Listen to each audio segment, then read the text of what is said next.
ఇది సౌందర్యలహరిలో ఆఖరి శ్లోకం. అత్యద్భుతమైన శ్లోకం. వాచాం జన్ని అనగా వాక్కుల తల్లి అన్న సంబోధనతో ప్రారంభమవుతోంది. శంకరాచార్యుల వారు అమ్మవారికి ఆయన యొక్క కృతజ్ఞతాభావాన్ని సూచిస్తూ ఈ శ్లోకాన్ని చెప్పారు. ప్రదీపజ్వాలాభి దివసకర నీరాజన విధి సుధాసూతేశ్చంద్రోపల జలలవై అర్ఘ్యరచన స్వకీయై అంభోభి సలిలనిధి సౌహిత్యకరణం త్వదీయాభి వాగ్భి స్తవ జనని వాచాం స్తుతిరియం.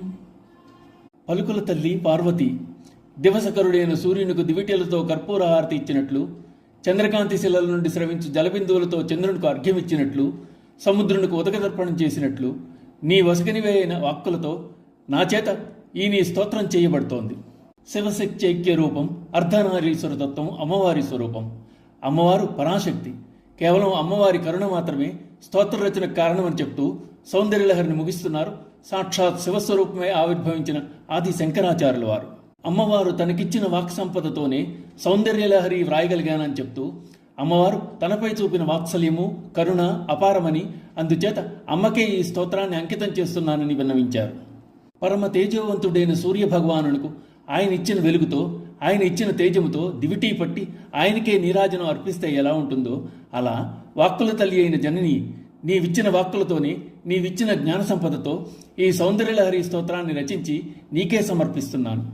వెన్నెలనే అమృతాన్ని కురిపించేవాడు చంద్రుడు.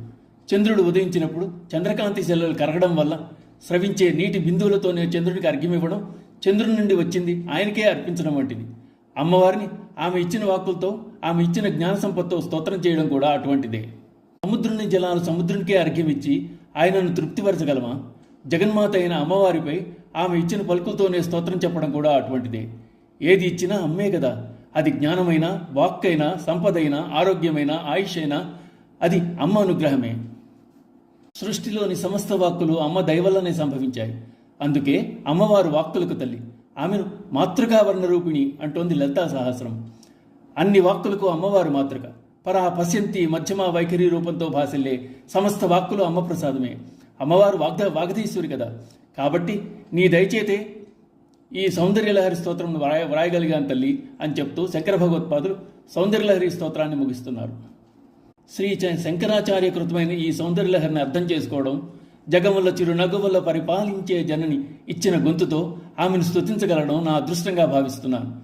జన్మనిచ్చిన తల్లిదండ్రులకు, జ్ఞానమిచ్చిన గురుదేవులకు, నా ప్రయత్నాన్ని ప్రోత్సహించి నా సంస్కరించి వెన్నంటి నిలిచిన బంధుజనులకు, మిత్రులకు కృతజ్ఞతాపూర్వకంగా నమస్కరిస్తున్నాను. శ్రీ మాత్రే నమః.